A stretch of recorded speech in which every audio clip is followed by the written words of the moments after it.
I start, Caitlin and I are very different valedictorians, so mine will not be as deep as that. And we didn't write these together. There are a lot of similarities. So I wrote mine first. She copied.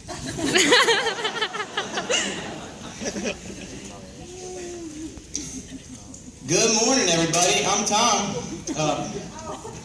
Sorry. Good afternoon, everyone, including Colonel Richardson administrators, esteemed academic adjudicators, proud parents, distant relatives, that baby that stopped making noise. From the board, we see maybe a few times a year. All those people in the overflow section, we did not forget about you. You just weren't important enough to get tickets. And most importantly, my fellow graduates. Before I start my speech, I would like to thank a few people. First off, I would like to thank my amazing parents for the support they've given me over the past few years. Nothing shows love like a mom screaming at you at 1:30 in the morning to do your homework. It always gets done. I would like to thank my fellow classmates.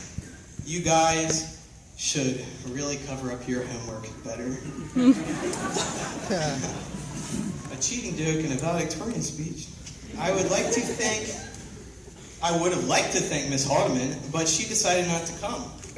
I told her to come show her support for all of her students, and she gave me some horrible excuse like, Thomas, you can't take a 1-week-old to a graduation ceremony.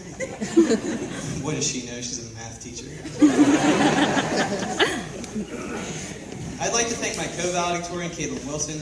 Without this constant competition, I don't know if I'd be up here giving this speech. So, honestly, I could sit up here all night and thank people, but we know that pretty much every amazing CRHS staff member is responsible for all of us getting up here tonight. So, give them a hand, everyone.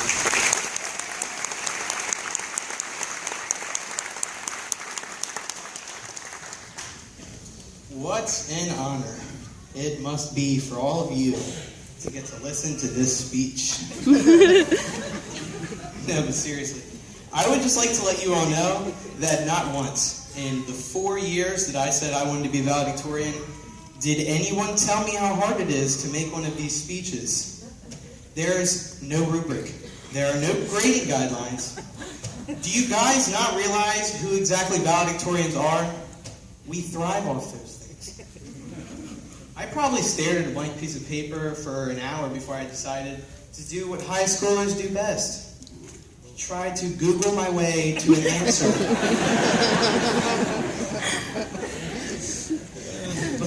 But since I didn't feel like hearing Mr. Davis lecture me on remembering all of my citing and referencing, I decided to go with this little anecdote to start things off.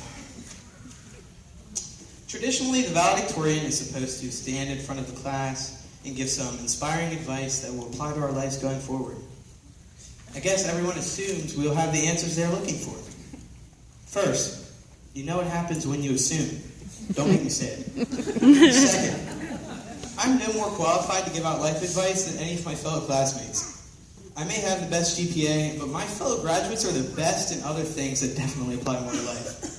For instance, Henry is the best at wearing fancy dress clothes to super informal events. Like wearing a polo button-up to after prom. And he can probably raise the best cow. I dare someone to try. Madison is the best at getting herself involved in every organization in a 10-mile radius of Colonel. Everyone. She even started a club. She's a member of 30, but she started one. Jacob has the best long-term memory of anyone here, ever. I know, because he just doesn't seem to forget when you do something stupid.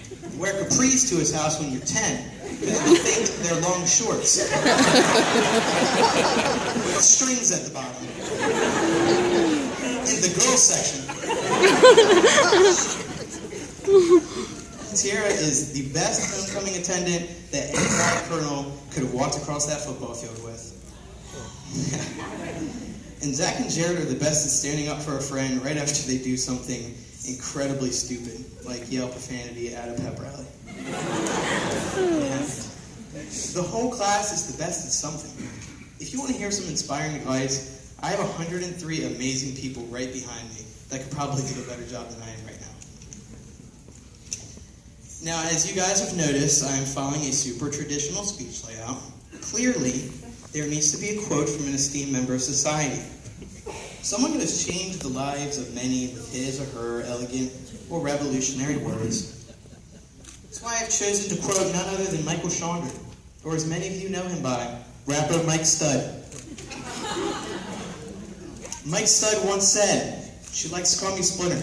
No, I'm just sorry, I'm not going to say that.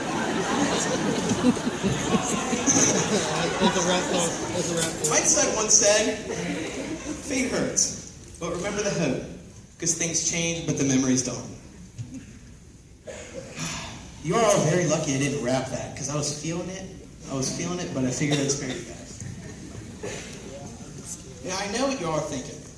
Thomas, these words are beautiful and insightful. I'm definitely going to have to look up this guy when I get home. But what does this mean? What does this have to do with the speech? We are all eager to take the next steps in our lives. We're ready to go to college or find a sweet job, even fight for our country. And with this change in our lives, we may seem to forget about little old Colonel Richardson. That's just the opposite of what we need to do. We have so many memories of this place, and we've all learned valuable lessons here at Colonel that could help us going into the future. For instance, some of us have learned, or we're trying to learn, that there is a time and place to say certain things. By process of elimination, I can tell you all safely that neither a homecoming pep rally nor the morning announcements are that place. I lost my spot.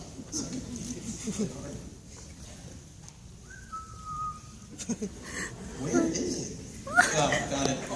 Some of us have learned that if Mr. Sousa keeps neglecting to put batteries in his dancing snowman, the thing sounds like it should belong from the pits of Satan.